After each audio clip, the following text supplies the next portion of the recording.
Democratic Alliance has concluded a week-long working visit to Washington, D.C.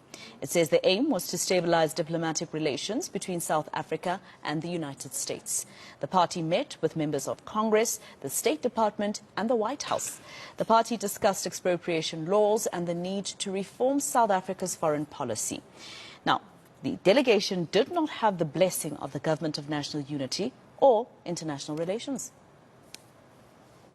We engaged with decision makers at the National Security Council, at the White House, at the US State Department at a relatively high level, and at Congress, at both the House of Representatives and the Senate, with both Democrats and Republicans. So it's clear that, and it's globally, it's not just related to South Africa, it's clear that the Trump administration is definitely going to be a lot more transactional than his predecessors. They want deals, they want quid pro quo deals that put America first. We also know that the aid cuts and the PEPFAR cut is not specific to South Africa. It's part of a broader Department of Government Efficiency mission. But essentially what we wanted to do was we wanted to open direct communication channels to discuss with lawmakers and policymakers at the administrative and the legislative level what it is that's going to be required by President Donald Trump and his policy advisors from South Africa and from our government in terms of shoring up trust, in terms of continuing to build on our trade and security relationship. We discussed, of course, the need for a comprehensive reform of South Africa's foreign policy agenda in line with the GNU Statement of Intent, our commitment to non-alignment. We also discussed what action the DA had taken in terms of the Expropriation Act, and we conveyed to decision makers in DC that South Africa has strong institutions, strong judiciary. We are confident that the judiciary will continue to uphold, safeguard the private property rights of South Africans. We were able to communicate a little bit more information in terms of crime being a broader issue than just related to specifically the farm murders issue. So we had a range of conversations, all targeted at de-escalating the situation. So our intention as representatives of the South African people and the South African state is never to align our foreign policy to another nation's foreign policy. Our objective is to act in our national interest. Now, what we wanted to do was find out from key legislative and policy makers in the United States what they would consider a pathway towards a stabilization of relations. We, as the GNU, as the DA within the GNU, have been clear in terms of what our foreign policy agenda and our outlook looks like in terms of a commitment to constitutionalism, human rights, solidarity, peace building throughout the world. We have no intention of aligning South Africa's foreign policy agenda with that of the United States or any other nation. What we do know is that the US is one of South Africa's largest and most significant trade and investment partners. Under AGOA, we do billions of rands in preferential trade where we as South Africa benefit.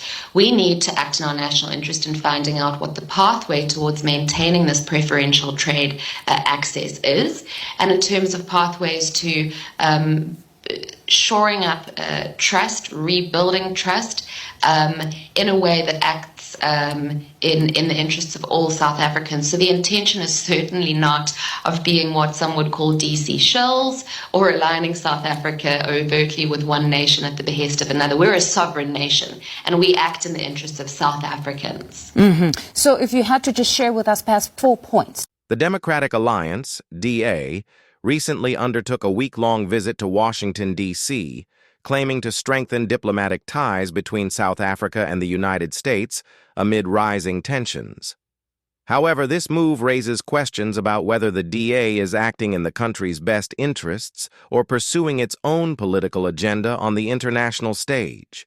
With issues like U.S. aid cuts and South Africa's stance on Israel at the International Court of Justice fueling tensions, why is the DA, an opposition party, stepping into what should be government-led diplomacy? While the party insists it is safeguarding South Africa's international standing, critics argue that such actions could undermine the country's official foreign policy. The exact date of the DA's departure remains unclear, further adding to the speculation surrounding this unexpected diplomatic engagement. The Democratic Alliance delegation has concluded a week-long trip to Washington, D.C. as part of what it says are efforts to stabilize diplomatic relations between South Africa and the United States. The party says it engaged key decision makers to ensure that leaders receive accurate and fact-based information about the country.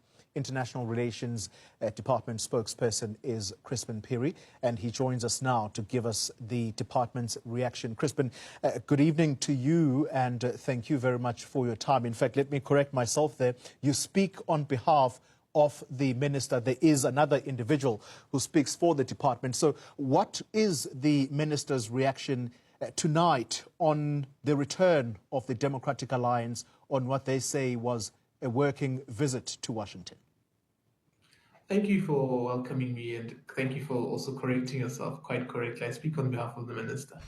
And the minister has been quite clear that, look, there's only one person who can represent the government in international relations, or rather two people. It's the president and the minister himself. So they do not represent the people of South Africa, neither do they represent the government of South Africa. They went there on their own frolic, and that's that. And whatever they have achieved cannot be claimed to be on behalf of the Republic. You would recall, Chloe, that the minister himself has been to Washington.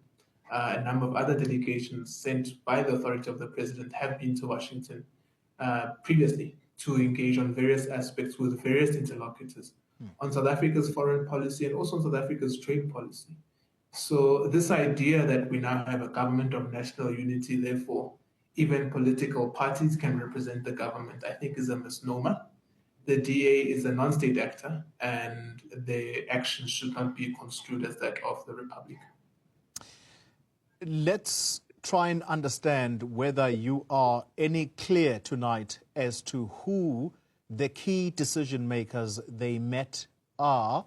And I'm asking that based on the very fact that you've just mentioned, that they are members of the government of national unity, and so it wouldn't be strange to share information in that regard. Are you clear as to who the DA met? Look, although, yes, you can say that Democratic Alliance as a political party forms part of the parties that form part of the government of national unity. The government of national unity are the officials appointed by the president to represent the government. So there isn't a substructure of political parties that can represent the government.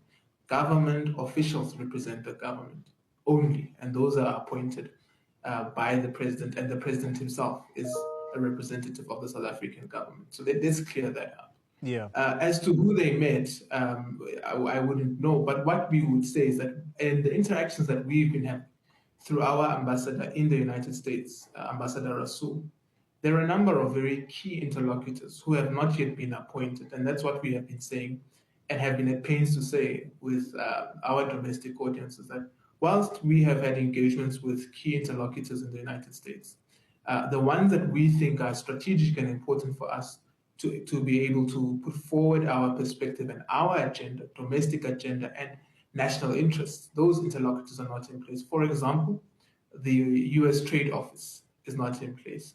The Bureau for Africa is still undergoing some number of changes, and the individuals there require confirmation in their own administrative process. US Aid has completely been gutted. Initially, it was just a standalone office. Now it's currently being reconfigured in the Office of the Secretary of State. So those type of changes are underway. Even here in South Africa, we now know that Ms. Dana Brown has also resigned. So there are numerous changes that are taking place in the United States. So it would be difficult to sustain a certain level of engagement with the appropriate officials with the current number of changes that are underway. Yeah.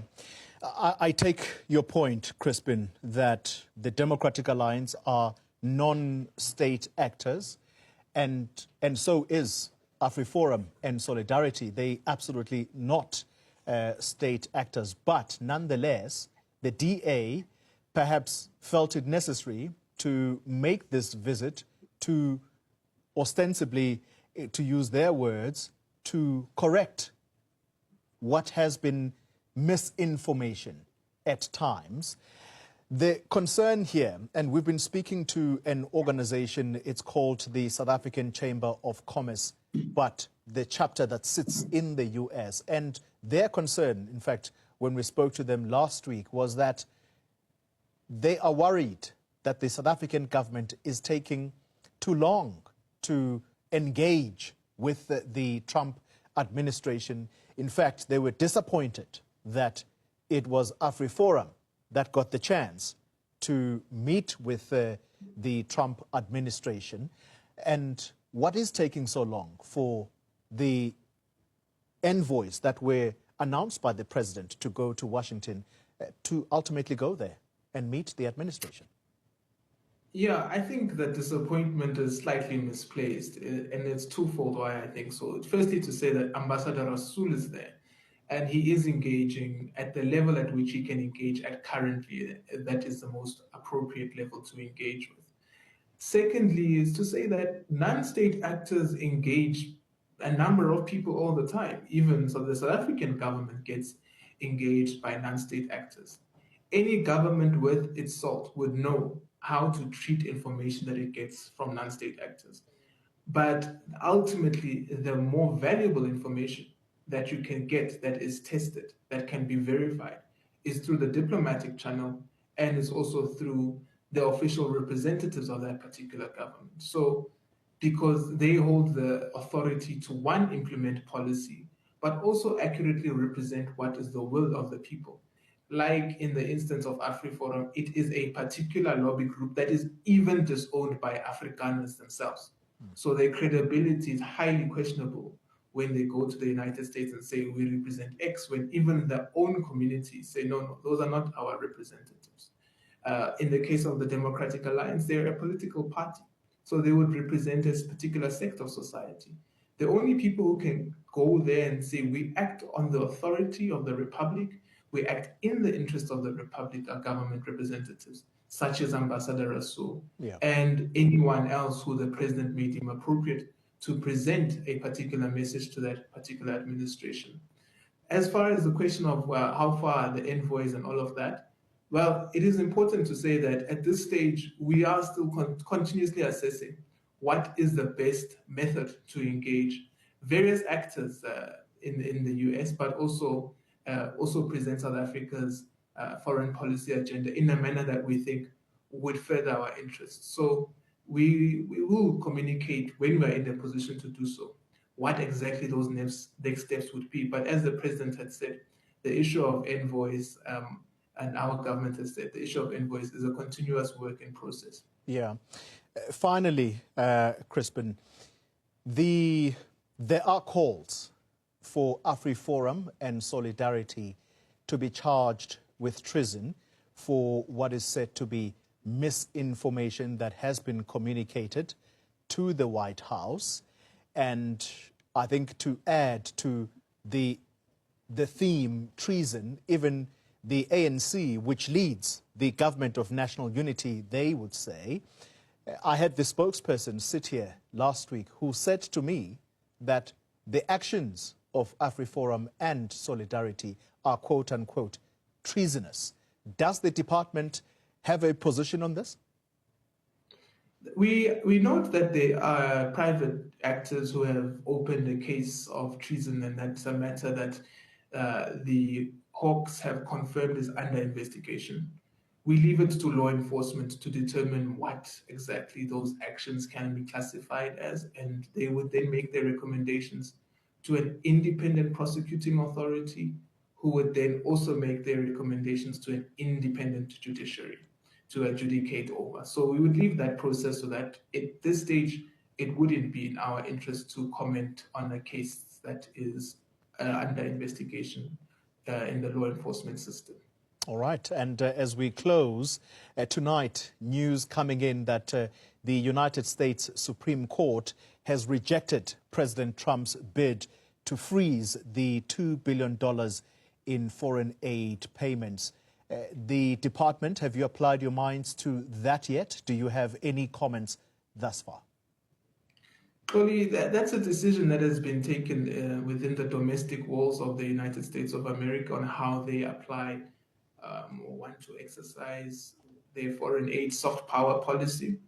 And we would leave it at that. We will ensure that our government is self-sufficient as much as possible, and we are able to fulfill the needs of our people without too much assistance from foreign actors. I think one of the things we are seeing is the importance of self-sufficiency, and we will continue to pursue that to the hills, because it is quite important that we are able to fulfill our obligations to our people. Crispin Piri, I thank you very much for your time this evening. He speaks for the Minister of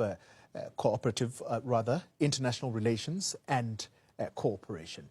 Thanks for your time.